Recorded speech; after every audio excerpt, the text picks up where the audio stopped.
ബഹുമാനപ്പെട്ട കേരള ഹൈക്കോടതി ആഗോള അയ്യപ്പ സംഗമം സംബന്ധിച്ച വസ്തുതകൾ മനസ്സിലാക്കി എന്നുള്ളതാണ് കോടതി വിധി. വളരെ സ്വാഗതാർഹമാണ് എന്ന കാര്യം എടുത്ത് സൂചിപ്പിക്കുകയാണ്. ഞങ്ങൾ ബഹുമാനപ്പെട്ട കോടതി പറഞ്ഞ പോലെ തന്നെയാണ് ഇപ്പോൾ ഇതെല്ലാം പ്ലാൻ ചെയ്തിട്ടുള്ളത്. തിരുവിതാംകൂർ ദേവസ്വം ബോർഡ് ഇതിൻ്റെ തീരുമാനമെടുക്കുന്ന ഘട്ടത്തിൽ തന്നെ അവർ മുന്നോട്ട് വെച്ച കാര്യങ്ങളൊക്കെ തന്നെയാണ് ബഹുമാനപ്പെട്ട കേരള ഹൈക്കോടതി ഇപ്പോൾ ചൂണ്ടിക്കാണിച്ചിട്ടുള്ളത്. കൃത്യമായി ഒരു പെർമനന്റ് ഏതെങ്കിലും തരത്തിലുള്ള കൺസ്ട്രക്ഷൻ അവിടെ നടക്കുന്നില്ല.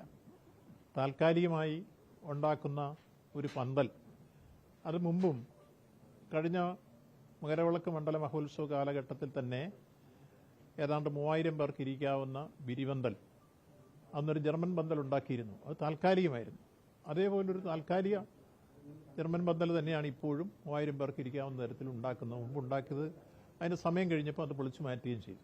അപ്പോൾ ഒരു പെർമനന്റ് കൺസ്ട്രക്ഷൻ ഇല്ല എന്നുള്ളത് ബഹുമാനപ്പെട്ട കോടതി നിർദ്ദേശിച്ച പോലെ തന്നെ ആ തരത്തിലാണ് പ്ലാൻ ചെയ്തിട്ടുള്ളത്. രണ്ടാമത്തെ കാര്യം, അവിടെ നിലവിൽ വരുന്ന തീർത്ഥാടകർക്ക് ഒരു ബുദ്ധിമുട്ടും ഉണ്ടാവാത്ത തരത്തിലായിരിക്കും ഇത് സംഘടിപ്പിക്കുക എന്ന് നേരത്തെ തന്നെ ബോർഡ് തീരുമാനിച്ചിരുന്നു, സ്വാഗത സംഘവും തീരുമാനിച്ചിരുന്നു. അതുപോലെ തന്നെയാണ് ബഹുമാനപ്പെട്ട കോടതി ആ കാര്യത്തിൽ ചൂണ്ടിക്കാണിച്ചിട്ടുള്ളത്. മറ്റൊന്ന്, ഇതുമായി ബന്ധപ്പെട്ട എല്ലാ വരവുചെലവ് കണക്കുകളും വളരെ സുതാര്യമായിരിക്കും. ആ കാര്യത്തിൽ ഒരു തരത്തിലുള്ള സംശയത്തിന് വിട നൽകാത്ത രൂപത്തിൽ കൃത്യമായി ആരെയും ബോധ്യപ്പെടുത്താൻ കഴിയുന്ന രൂപത്തിലാണ് ആ കാര്യത്തിലുള്ള വരവും ചെലവും ഒക്കെ ഉണ്ടാവുക. അത് ഏതെങ്കിലും തരത്തിൽ സർക്കാരിന്റെ പണം ദൂർത്തടിക്കാനോ അല്ലെങ്കിൽ ബോർഡിന്റെ പണം എടുത്ത് ചെലവഴിക്കാനോ അല്ല. സ്പോൺസർമാർ തന്നെ ഈ കാര്യത്തിൽ മുന്നോട്ട് വന്ന് ഇത്തരം കാര്യങ്ങളിൽ ഇടപെടുന്നു. അത് കൃത്യമായി എത്രയാണ് അതിന്റെ വരവെന്നും എങ്ങനെയാണ് ചെലവെന്നുള്ളതും കൃത്യമായി കോടതിയെയും ജനങ്ങളെയും ബോധ്യപ്പെടുത്താൻ കഴിയുന്ന രൂപത്തിലാണ് ആ കാര്യങ്ങൾ. അപ്പോൾ എല്ലാ അർത്ഥത്തിലും സുതാര്യമാണ് ആഗോള അയ്യപ്പ സംഗമം. ബഹുമാനപ്പെട്ട കോടതി ഈ വിഷയത്തെ സംബന്ധിച്ചോളം നടത്തിയിട്ടുള്ള പരാമർശങ്ങളും അതിലെ വിധിയും സ്വാഗതം ചെയ്യുന്നു. നമുക്ക് നടത്താൻ കൂടുതൽ പ്രചോദനമായി അത് മാറിയിരിക്കുന്നു. പൊതുവിൽ വിശ്വാസി സമൂഹത്തിന്റെ താൽപര്യങ്ങൾ സംരക്ഷിച്ചുകൊണ്ട് തന്നെ ഭാവിയിൽ ഒരു ആഗോള തീർത്ഥാടന കേന്ദ്രമാക്കി ശബരിമലയെ മാറ്റിത്തീർക്കുക എന്ന കാഴ്ചപ്പാടാണ് ഈ കാര്യത്തിൽ ദേവസ്വം ബോർഡിനും അതേപോലെ തന്നെ അതിന് സഹായിക്കുന്ന ഗവൺമെന്റിനും ഉള്ളത്. ആ രൂപത്തിൽ തന്നെ ഈ കാര്യങ്ങൾ ഭംഗിയായി വിജയകരമായി ചിട്ടയായി നടത്താൻ കഴിയും. അതിന് സഹായകരമാണ് ഈ വിധി. ഏറെ സ്വാഗതം ചെയ്യും.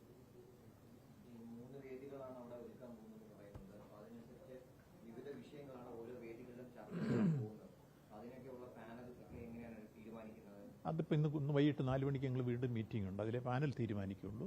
ഇപ്പോൾ 3 വേദി എന്ന് പറയാൻ കാരണം, ആദ്യം ഒരു ഉദ്ഘാടന സമ്മേളനം, അത് പൊതുവായി കഴിഞ്ഞാൽ കുറച്ച് സമയം മാത്രമേ എടുക്കൂ. അത് കഴിഞ്ഞാൽ ഒന്ന്, ശബരിമലയുടെ വികസനവുമായി ബന്ധപ്പെട്ട് വന്നിട്ടുള്ള മാസ്റ്റർ പ്ലാൻ, അത് വരുന്നവരെ മുമ്പിൽ അവതരിപ്പിക്കുന്നതാണ് ഒരു കാര്യം, ഒരു വേദി. 2, കൂടുതൽ പശ്ചാത്തല സൗകര്യങ്ങളുമായി ബന്ധപ്പെട്ട ക്രിയാത്മക നിർദ്ദേശങ്ങൾ വരുന്ന മുഴുവൻ സ്വാഗതം ചെയ്യുന്ന തരത്തിൽ എന്തൊക്കെ ഇപ്പോൾ നമുക്ക് റെയിൽവേ കണക്ടിവിറ്റി വരാൻ പോകുന്നു, എയർപോർട്ട് വരാൻ പോകുന്നു. അതോടൊപ്പം തന്നെ ഇപ്പോൾ കിഫ്ബി ഫണ്ട് പ്രയോജനപ്പെടുത്തിക്കൊണ്ട് 146 കോടി രൂപയുടെ പ്രോജക്റ്റ്, ഓൺഗോയിങ് പ്രോജക്റ്റാണ്.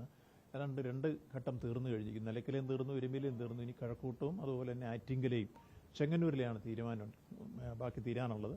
അതുൾപ്പെടെയുള്ള കാര്യങ്ങൾ അവതരിപ്പിക്കും.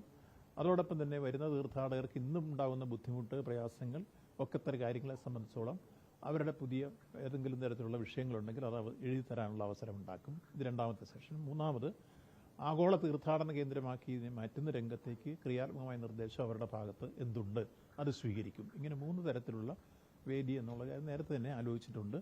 അത് നിർദ്ദേശങ്ങൾ എഴുതി വാങ്ങിയതിന് ശേഷം അവിടെ കൂടിയ പ്രതിനിധികളുമൊക്കെയായി ബന്ധപ്പെട്ടൊരു കമ്മിറ്റി രൂപീകരിക്കും. ആ കമ്മിറ്റി ഇക്കാര്യത്തെ സംബന്ധിച്ചിടത്തോളം ബന്ധപ്പെട്ടവരൊക്കെയായി കൂടി ആലോചിച്ച് അവസാനമായ തീരുമാനമെടുക്കും.